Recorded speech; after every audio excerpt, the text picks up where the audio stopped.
And welcome back to the show. The 2020 midterms will determine whether Democrats retain or lose their fragile control over the U.S. Senate and the House, along with the balance of power in many states holding legislative and gubernatorial contests. Now, the June 28th primary is the first of two state primaries this year and includes several key intra-party battles for governor, lieutenant governor, and state assembly. We also have the decision that was recently announced by the Supreme Court in overturning Roe v. Wade. Joining us now to share more details is the editorial page editor at the New York Post, Mike Benjamin. And Mike, I'll first start with the news of Roe v. Wade. We know that news was originally leaked out, so in some ways, no new surprise, but yet and still a surprise because some people didn't even see this would be the final outcome. Yeah, I mean, we knew it was coming, but it's still a stunner. I mean, we know it's coming. It's a stunner. Women those who support abortion and the right to choice are stunned by it. I mean, it's the first time in recorded American history that a right that was determined and given by a court, the interpretation of the Constitution, has been taken away, and so that's a big surprise. Not one very many of us expected. Lots of precedents. The belief was because the precedent over the last almost 50 years that it would continue. Sort of continued, although somewhat curtailed by the Casey decision regarding abortions. But the six conservative justices were determined to undo choice, give states greater flexibility, latitude in limiting abortions, going from the current under Roe 24 weeks to now as low as 15, and may be taken even lower by some states. I mean, you've had one state has a bounty on doctors and individuals who have abortions to report them. It's very chilling, and I think it is a choice a woman makes. Sometimes, hopefully, with her partner, but it's still a woman's choice. And then the court said that under the privacy statutes, the privacy of the Constitution, a woman had a right to exercise that choice. And when we talk about this choice, we know that New York State has made its choice of being a sanctuary city, and so as a sanctuary state, I should say. And talk to us about that, and how well do you think, on another flip, I'll give you the turn on this one, how well do you think with New York becoming a sanctuary state, this could possibly bolster Governor Kathy Hochul's status, given the fact that she's a woman? Yeah, I think the decision basically helps her with the women voters, with other liberal Democratic voters in the party, and in the current primary, which is underway with early voting and officially takes place on Tuesday. I think she is helped by it. I mean, she's been strong on it, and she could have been stronger in the waning days of the legislature. She could have put in a bill to codify Roe v. Wade as part of the state constitution, but now she has to wait at least 2 years, maybe in a special session, putting forth a bill, and then that same bill has to be passed by a different legislature the following year. And then before it goes to voters to vote in the upcoming November election. We'll see what happens with that, but it certainly does strengthen our hand, as does this the Supreme Court's decision yesterday on Thursday regarding New York State's a gun carry permit law, and also it bolsters her as a person strong when it comes to gun safety and gun control. I mean, I think the last 2 days benefit her campaign. When we talk about benefiting the campaign, certainly she is getting ready to be primary. Give us your take, Tom Suozzi, Jumaane Williams. What's your call? Well, as you know, the New York Post endorsed Tom Suozzi for the Democratic nomination. The more liberal progressive Jumaane Williams is also in this fight. But even the Hochul campaign put out a memo where basically they said their victory is imminent. It's coming on Tuesday. They believe they're going to win, that they believe all their polls are showing Governor Kathy Hochul, we can call an accidental governor. She is a shoo-in for the Democratic nomination as of Tuesday evening after the polls close. and then she'll have to face a Republican. The Post endorsed Republican Congressman Lee Zeldin, but recent polls just show that Zeldin is only 2 points ahead of Andrew Giuliani, who believes that President Trump's election was stolen in 2020. And so he had the credibility issue in that regard. Andrew Giuliani does not want to be vaccinated. He's not getting his family vaccinated. He's standing on because he says he had the coronavirus. He believes that he's built up an immunity, and therefore he does not need to be vaccinated. We'll see if voters, will vote for him because of association with Trump, and his association with his dad, and his stands on believing Trump lost the election stolen, and other things that it seems some of the Republicans believe who are aligned with Trump. Yeah. Well, give me this take here. When we talk about Governor Kathy Hochul, she really hasn't done a whole lot of in-person events. Some people felt that though that's a good thing. Some people feel as though that's a bad thing that could kind of work against her. Your thoughts?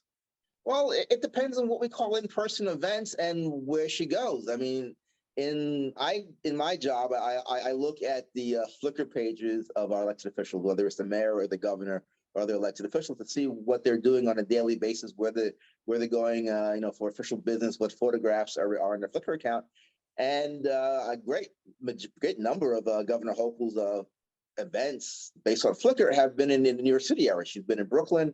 She's been in Harlem, as has her lieutenant governor choice, Congressman Antonio Delgado.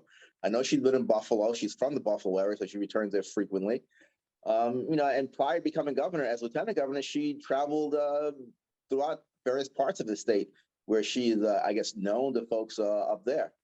Whether or not she hasn't done a lot of debates, that's true. She's had instituted sort of the Rose Garden strategy of I'm the incumbent. They have to come after me. I don't have to give them credibility by debating them here and there and everywhere. And so she's limited the debates, I believe, to 2 or 3. And so she's managed to, as far as those appearances go, yes, she's managed those, and she's been limited in that. But it seems it hasn't affected her in the polls. All the polls are showing her, greatly ahead of her 2 rivals, Tom Suozzi and Jumaane Williams. So it's working in her favor.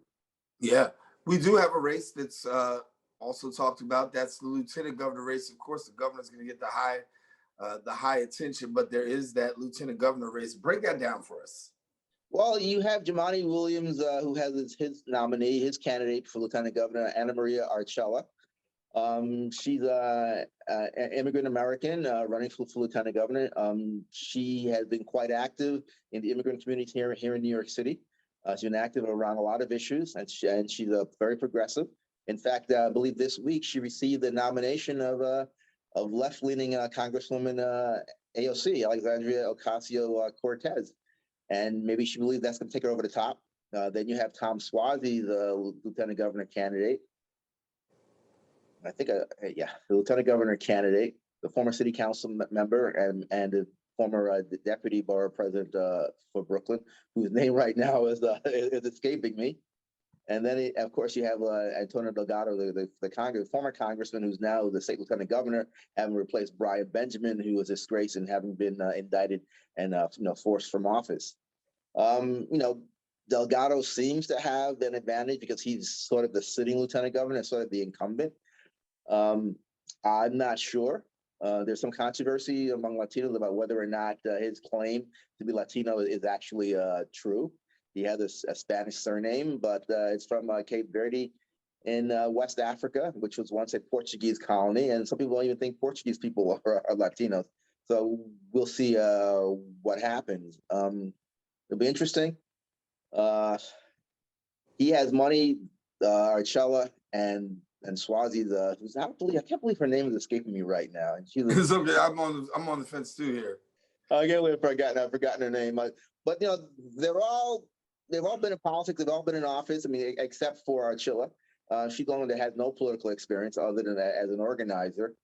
There are some that are concerned that none of the 3 candidates for lieutenant governor, the Democrats, have any service which qualifies them in a way to be, governor on day one.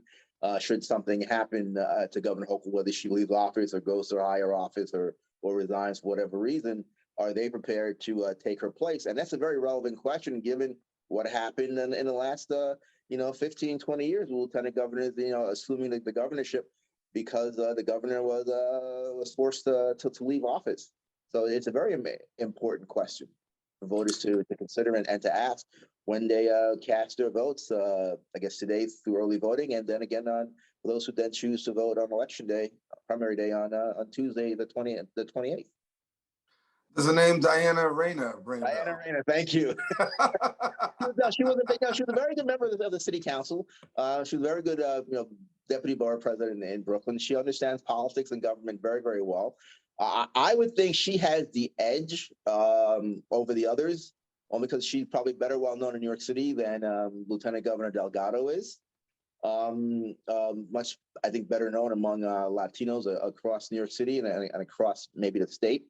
And having, I think she did well in lieutenant governor debates and in holding her positions. Delgado, I didn't think did that well. Chillet believes in her progressive values, and that came very clearly through in all of the debates. But I think Diana Reyna, in my view, would be the best of the three as lieutenant governor. Yeah, a lot to watch out for, Michael, and certainly give me final predictions before we go. Final predictions. I would say Hochul wins the Democratic nomination for governor. In a surprise, Diana Reyna wins lieutenant governor nod for the Democrats. And I think Lee Zeldin wins the Republican nomination over, even though Giuliani is going to give him a tough time. I think Zeldin wins at the end of the day because he has institutional GOP support across the state. And I'm not aware of any Supreme Court decisions coming down next week, which for us would be a breather, and not having to worry about how life in New York and across the country is going to change because of a now very conservative court that is putting forth its will and its values on the nation, and its will and its values do not reflect that of many Americans, and many polls have shown most Americans, support current abortion rights and not changing them. Many believe that states have a right to control the use and the carry of guns within their borders. This court believes otherwise, and it'll be interesting to see in the years to come what happens, and how elected officials in Congress and the state legislatures respond to these Supreme Court decisions. Mike, we'll have to leave it there, but thank you so much for joining us. Of course, we'll check back next week and find out how your predictions worked out. Michael Benjamin. Thanks so much for being with us. Thank you. All righty. Want you to stay with us. Guess what? We do have more open coming up. Don't go anywhere. We'll return right after this.